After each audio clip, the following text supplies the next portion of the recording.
Certain sights and sounds, prime indicators that football is upon us. There are few things more synonymous with the sport than the unmistakable smooth of James Brown. The always Reverend JB sits down for today's edition of Beyond the Booth to talk his life in football. James Brown, it's great to be with you. JB, it's an honor and a pleasure to share some air here and talk about the season ahead, some of your personal goals, because I know you still set them, but that tenor, that voice, it's been the indication for all of us over the years that it's time for football, the game before the game. What sort of responsibility is it to be the head coach or the quarterback of that game? First of all, I have to tell you, I am too dark to blush, and really, all of that stuff that you said, I guess what works for me is that I really don't think of myself that way, nor have I all these years. I just know I'm a teammate. I'm supposed to be a teammate. Basketball, 800 pounds ago, was my sport. So it's always been about team. I came from a large family, oldest of 5, so it's always been about team. So for me, I just want to make certain that I'm on top of whatever the major storylines are going into the season, even the sidebar stories, knowing the strengths and weaknesses of my colleagues. Coming from corporate America, I was working in Xerox, with Xerox and Eastman Kodak in corporate America, and I learned what team was all about there.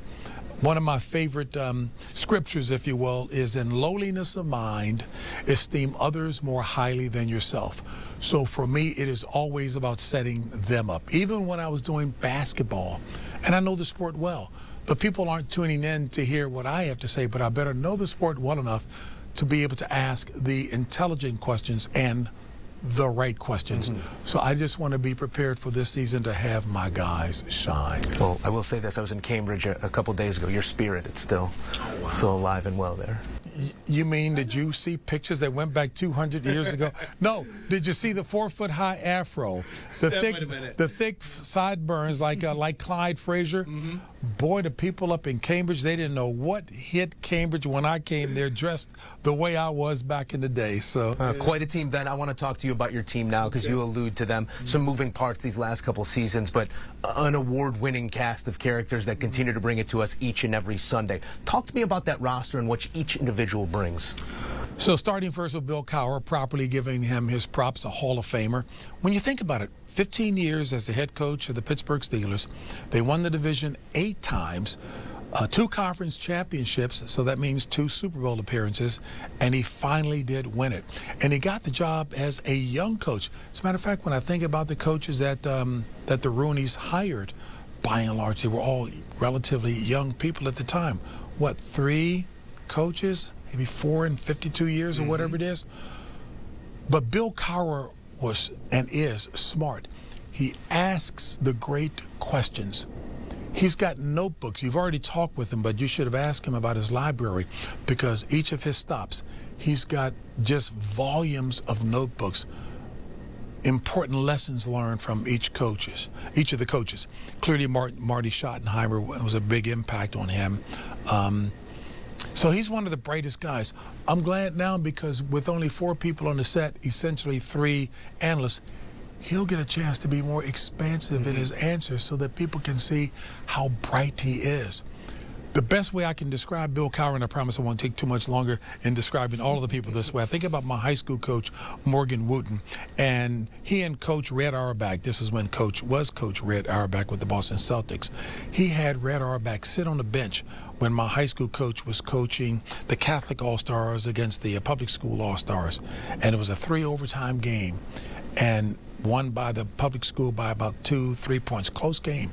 So the next day, my high school coach was waiting to hear, some unasked for, input from Red Auerbach, and he didn't say anything. So he said, well, Red, what did you think about my coaching job?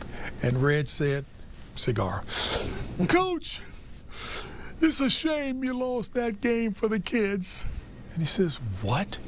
He said, I'm sitting on the bench with you and watching what you're doing, and each time out, you spent your time talking about offense.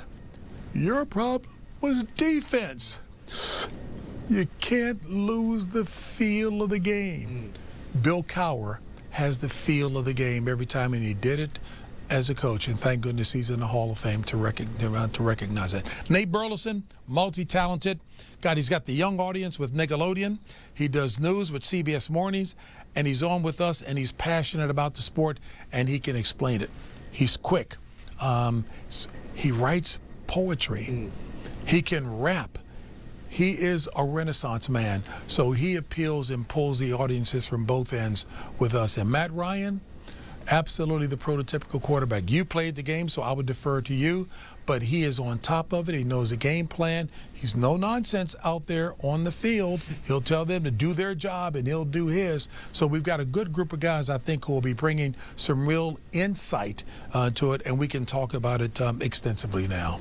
JB, it's an industry leader, the show. It certainly is. And when there are options to be elsewhere, there's only one place to be. You continue to set that tone for us, and I'd be remiss if I didn't offer this. You've been an inspiration in my professional career as well, letting everyone know that there's always space for kindness and for eloquence, and that's something that I try and mirror in my work. I doubt a man of your humility engages much with legacy. But what are those things that you've accomplished that do make you well with pride? Wow. You know, I guess it's easy to say getting the Emmy recognition, it was humbling. When the National Association of Broadcasters honored me with their Distinguished Service Award, which is their highest award, it blew me away. Your boy is a weeper. I can get teary-eyed up there. And I looked over the roster of recipients, you know, from presidents, President Reagan, Oprah Winfrey, whomever. Billy Graham, back in 1972. Unabashedly as a man of faith, that touched me. And it really underscored the significance of that award. And then, of course, the Lifetime Achievement Award by Natus. So again, but I try not to dwell on that because I still do enjoy what I'm doing. Even if, you know, I may be praying at some point, okay, what is my next and how will that look, and can I build on the equity established of being in this line of work for all this time? But I try to keep focused on tomorrow. John Madden, God bless him, said that if you're thinking about retirement, you're already retired. And so I'm not quite there yet. JB, I'll leave you with this one. We are here as we prepare to celebrate the game of football that we love so much. As a career storyteller, what is the story you're most looking forward to being told this season? Wow. People overcoming. It still is about that because all truth is parallel. What's true in the natural is true in the supernatural. So I pull for those teams and organizations that have gotten so close but haven't gotten there, because the sporting public is really bottom line oriented. I think about Marv Levy, who turned 100 years of age this year, 4 Super Bowl appearances but never won it, and that's what most people will think about. I think he was phenomenal to have gotten to 4 consecutive Super Bowls.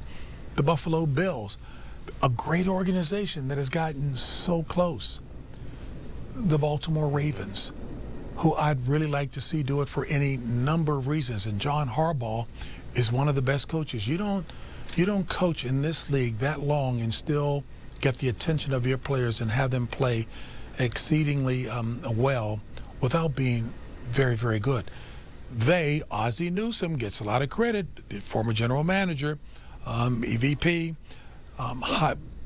drafting a guy in Lamar Jackson, atypical as opposed to prototypical, and get so close. So I pull for those teams and those organizations that have gotten so close. I like to see them start to do it. That's just me. That's the softy in me. It's always a journey. JB, our North Star. We know where we're heading. Wow. Thank you. On Tuesday, it's one of JB's crew. The multi-talented Nate Burleson draws energy from gratitude, and we're thankful to have him up next on Beyond the Booth.